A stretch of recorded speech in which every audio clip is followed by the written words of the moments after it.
Average Guy. Hello everybody, I'm Darren. I'm Vic. Welcome to Average Guy's Fitness.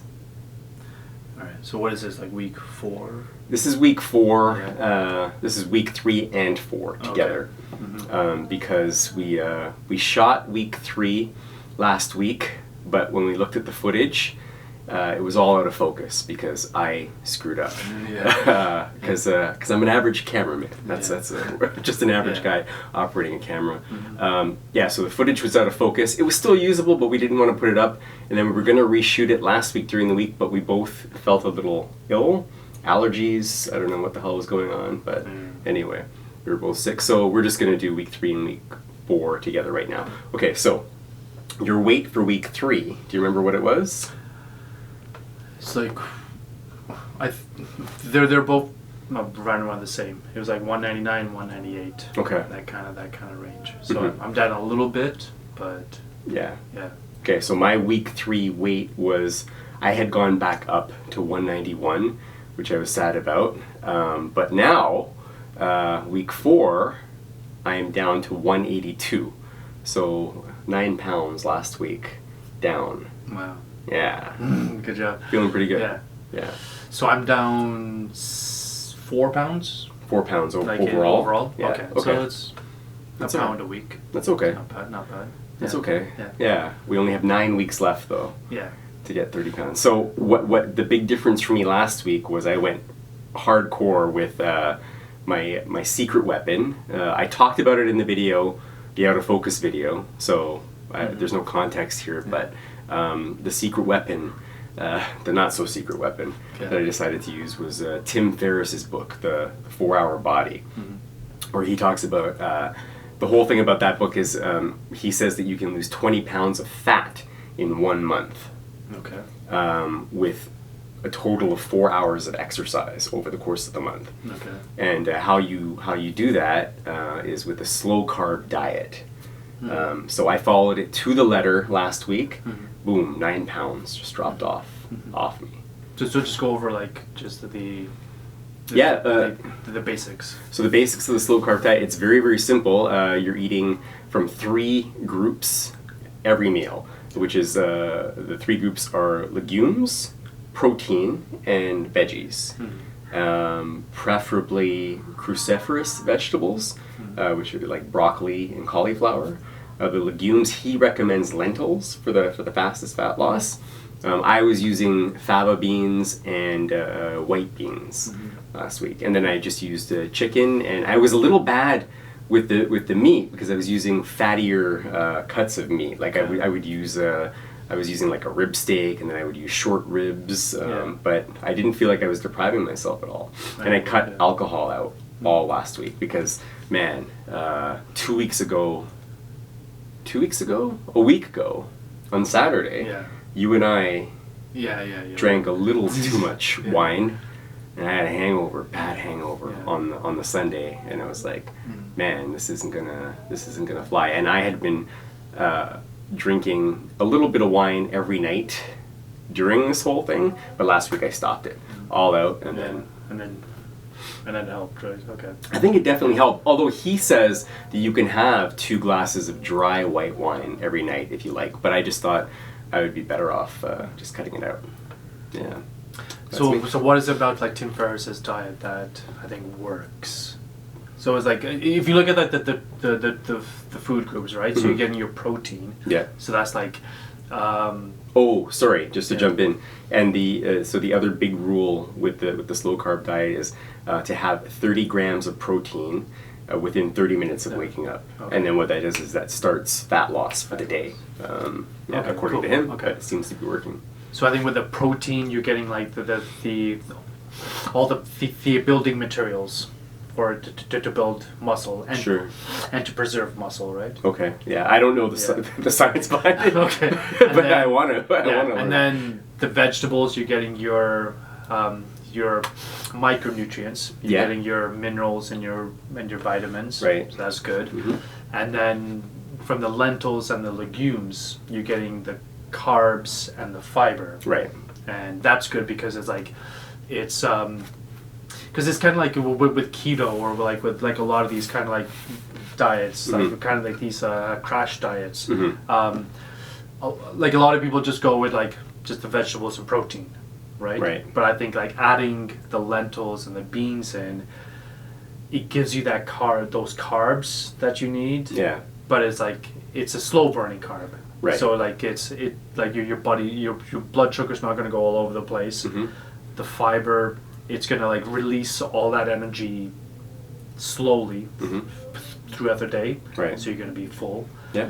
And also with the fiber, it's really good for your gut. Yes, for 'Cause the gut back. Yeah. Because for your like gut health. your gut bacteria is going to like feed off of all that fiber. Yeah, and that's something that I think that I was excited about with this program is because I don't know, I guess everybody's gut flora could be in better shape. Most Yeah. people's could. I know mine could anyway. So I gotta say, last week was just really, really nice. There were no times during the day where I felt tired or needing to, lie down and take a nap or anything. And I didn't feel hungry. Again, that was the legumes. He's really big on he really stresses that you have to throw the beans in there or else you're going to have those crashes. You're going to feel hungry. Yeah. You're going to be more likely to slip off of the program Yeah. and eat something really, really bad if you don't have the legumes in there. Yeah. So yeah, it was really, really simple. And what I would do is I would just make a big pot of something every 2 days, right? I would just throw tomatoes, a can of tomatoes, Okay. 2 cans of beans, Okay. and I would simmer that with a little bit of chicken stock. And this is a personal preference of mine, pickle juice for flavor. I would add pickle brine to it. And then as it got going, I would just add a brick of frozen spinach, right? Let it melt, stir. And then when I was ready to eat, I would just throw in a couple of handfuls of frozen vegetables, frozen broccoli and cauliflower. And then my meat. I would cook the meat separately and then just slice the meat up and have it all together in a bowl. And that was good, yeah. And whenever I was hungry, I would just have that. And that was it.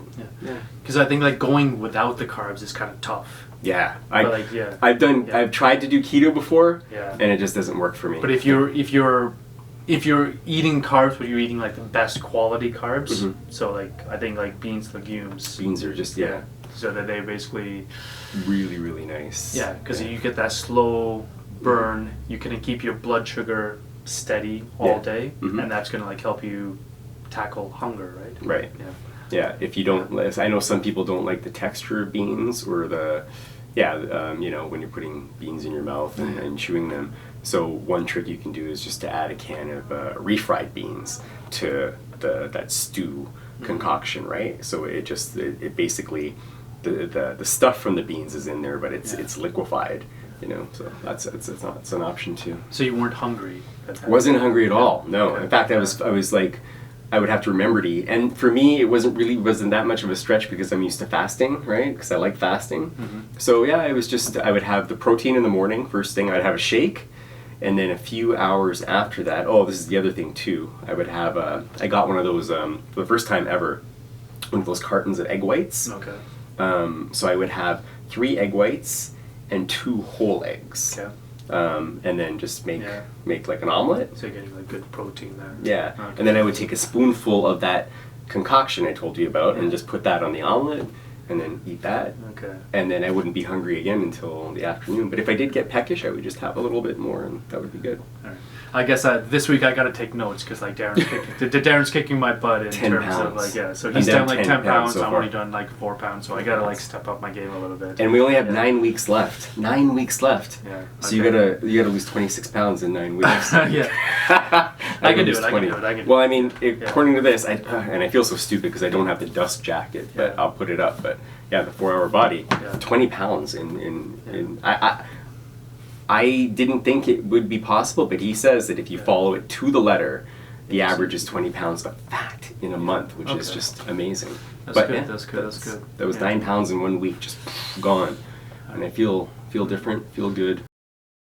We were talking about Right. so like gut bacteria is like people don't probably like okay, what are you guys talking about? I thought like it was like a weight loss thing, right? Yeah. But it's interesting like that how your gut bacteria and like people don't realize this, but there's like trillions of bacteria living inside of us. There's like a whole ecosystem or like a universe. Or universe inside of us, right? And different species, right? It's not just one species of a bacteria. You have like tribes inside your gut. There's species of bacteria that do well on like a sugary kind of processed diet, kind of like your standard American diet. Some of them, like that, and there's others that feed off of good food, like the vegetables and the beans and the fiber and that kind of stuff.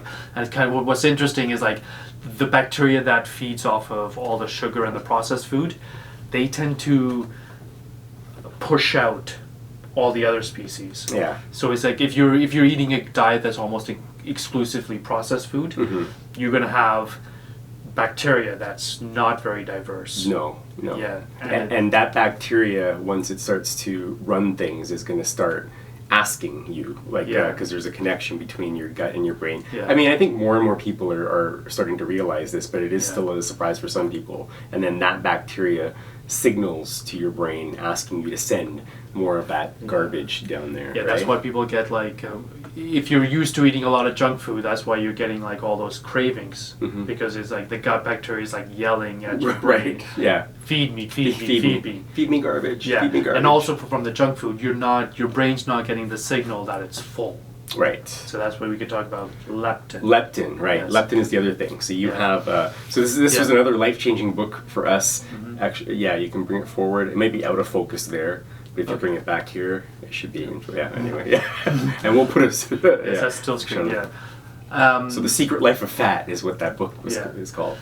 That's just a really great book, because it's like, it goes into the science of what fat is. And then people don't realize your fat is actually an organ, right? And if it has like a very important role in our health. Yeah, just as like all of your organs have an intelligence to them and a function, like a built-in function. Fat has a built-in function too. Fat is, I kind of equate fat to my mother, because my mother's always worried that there's never going to be enough food. She's always wants you to eat more, and fat is kind of like that, where it's scared, right? It just wants more and more and more to it's basically like it's your energy reserve. Right. So in case of like famines, which like in our past, like with humans, we went through a lot of famines. It was common. Periods of time where we didn't have food. So that's why fat's really important. Right. So fat kind of realizes its role, and it preserves itself. So it doesn't really understand that. Okay, in our modern life, in our modern society, thankfully, we have access to food. Right. All the time. All the time. So it's like too much, probably. So fat doesn't need to be that obsessive about keeping all that energy on us. Right. But it doesn't understand that. No. Yeah. It's a little stupid. Well, it's not stupid. It's just it's dedicated to an old way of functioning. So the main hormone is leptin. Right. So the leptin is the hormone that signals to our brain that we're full. So it's a pretty important chemical communication that's going on right there. And so why that's relevant is that junk food is basically designed to break down that communication. Right. So like junk food, like, you know how like with some like a Lay's potato chips, for example, they have that advertisement that you can't just eat one. Right, and you can't. I can't. Yeah, because it's like this stuff is like chemically designed in a lab to override leptin. Right. Like our communication that we're full. Because if you think about it, like food companies don't really want us to be full. No, they want you to keep. They want us to keep eating. Yeah. So think about how damaging that is to your body. Like your body, on some level, knows that you've had way too much to eat. Yeah. But you can't. But it can't communicate that to you. Yeah, or it's still asking you for more, right? Or part of it is still asking you for more, and then part of it has just been silenced, right? Yeah. Which is that's frightening. That's violent. It's like some part of your body's like saying, no, we need more food because we're not getting that signal from leptin that we're full. But other parts of your body is like, whoa, like we're like, how do we deal with all this like crap? Like, and that leads to like inflammation and then arthritis and being diabetes bloated and then like too much sugar in your bloodstream. That's terrible. like a lot of stuff just doesn't work the way it was kind of designed to on like super like processed food. That's why we kind of have to like have to avoid it or limit it, because it's like kind of have to like have, I wouldn't say respect for it, but like understand what's going on. Once you understand the process, it's like anything in life. It's like the stock market, right? Yeah. Well, once you understand the process, once you understand what's going on, it's easy to conduct yourself in a better way, right? In a more responsible way. Yeah. So I would say like probably like at least like 80% of your diet should just be natural food. Right. Mm-hmm. Like how, as you were saying with the Tim Ferriss diet, like lots of vegetables, protein, legumes, that kind of like food that your body's going to recognize as food, and it's all those signals that are supposed to be going on are going to take place. Right. Yeah. And then we have kind of processed and kind of junk food as as like good. The food that you're going to just have for fun, right? But you're not going to have that all the time. No, you're not. And the other thing, maybe the last thing with the 4-hour body diet is once a week you have to have a cheat day and just go all out. Like whatever you want on that day, ice cream, chips, hamburgers, pizza, whatever you want on that day, you have on that day. You don't restrict yourself in any way. So the reason for that is, what he says is that that prevents your, if you're on a calorie-reduced diet for too long, your thyroid will downshift. And that will inhibit fat loss, like almost like your body will go into a kind of survival mode where it's going to hang on to the fat that you have.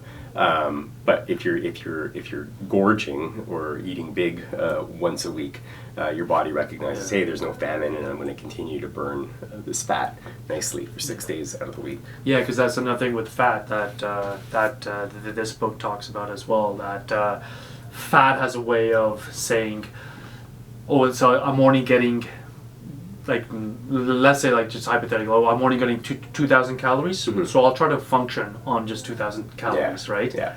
And that'll be, like, your new base. So and then if you reduce it down to, like, 1,500 calories, so you're like, okay, I'll try to function on 1,500 calories. Yeah, it's very efficient. Yeah, but like in a way that we're still going to try to preserve our energy source. Yeah. Like our energy storage, and that, i.e. fat. Yes. But we're trying to get rid of that, so that's why the cheat day comes in. Into play, right? That's why it's the cheat day is just telling your body that everything is okay. There's lots of food available to us if we want it, but we don't want it. But it's interesting though, because like everybody's, well, not everybody, but a lot of people are, no, it's calories in, calories out, calories in, calories out. But with this program, you're not counting calories at all. He says you don't have to count. You can just eat whenever you want to eat as long as you're eating those things. And isn't that interesting? Like so your body's just gonna the fat's just gonna come off you, and it doesn't really matter how much of that you're eating. It's like, it's amazing. I think with calorie counting, like how do you feel about counting calorie counting? Because it's like, I think you can do it for maybe a month. Or like a few weeks, just to like see like, okay, what am I eating, right? But I think you can't make it like a lifetime long thing, because then you're gonna drive yourself crazy. Yeah. I mean, I like the sort of game aspect of it, but I think the longest I was able to do it for was like 6 months consistently, and then I don't know what happened. I just stopped doing. Because then you just say like, okay, well, what diameter is this pizza? Right. And they're like, okay, measure out like how many calories in this pizza, or like. Or if you go to somebody's house for dinner, then you're trying to figure out, okay, it becomes way too much. Like it's like you can do it for like a little bit, just to give yourself an idea of like how much food is how much. Yeah. But you can't do it like as a hard and fast rule for your entire life. I gotta say, this is really, really easy. I don't feel like I'm depriving myself at all. I felt great all last week. I was more productive, and I'm a productive person generally. I get a lot done. Well, not a lot done, but I felt a lot more productive last week. So for this week coming up, I'm going to be taking notes, because like Darren's done a way better job than me, so I think I'm going to like focus on this Tim Ferriss diet. Sure. And we'll see like if I have a little bit of like, I've been losing maybe like a pound a week. Right. But hopefully I can maybe lose like 3 pounds next week, or like a little bit more. Like I think we only have 9 weeks left, so you have to lose 26 pounds in 9 weeks. and I have to lose 20 pounds in 9 weeks. Okay. All right. And we're gonna do it. Yeah. We're definitely gonna do it. Mhm. Yeah, I'm thinking about. There are a lot of people on my Facebook telling me, "No, I'm not going to do it." And I thought about asking if they wanted to bet against me. You know, make it a little bit more interesting. Put some money up. Yeah. Yeah, that would be fun. But yeah, anyway. So yeah, I felt like an analogy we used last week in the out of focus video that we didn't post because I screwed up. But the analogy was good. It felt like the first few weeks of this thing was like turning a great big ship around, you know, and that was slow. It was slow to get it pointed in the right direction, but now it's pointed in the right direction. And we're gonna go, Yeah. you know. Yeah. Just going from like cravings and like, you know, being on like junk food. Yeah, and to like shifting into better food and like not having those cravings. And then it takes time, yeah, for sure. Yeah, it does. Yeah.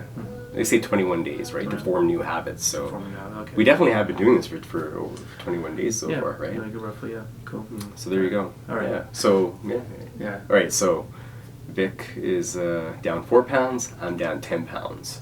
Back on top. Okay. All right. Thanks for tuning in, and hopefully we have a good week coming up. Yeah, we're gonna have a good week. We're both gonna have good weeks. You're gonna lose 11 pounds. This 11 week, pounds. Okay. Yeah. The end of the week. Okay. Let's see. Okay, And I'm let's gonna see. lose 11 pounds Yeah. too. Cool. Yeah, we talked about the cheat days, right? Did we talk about the cheat days? Yeah. Yeah. Okay. All right. Okay. Yeah, we'll see you next week for week 5. Okay. See you guys. Bye, everybody. Thank you. Oh, don't forget to subscribe, like, and subscribe. Yeah. Okay. All right. Good.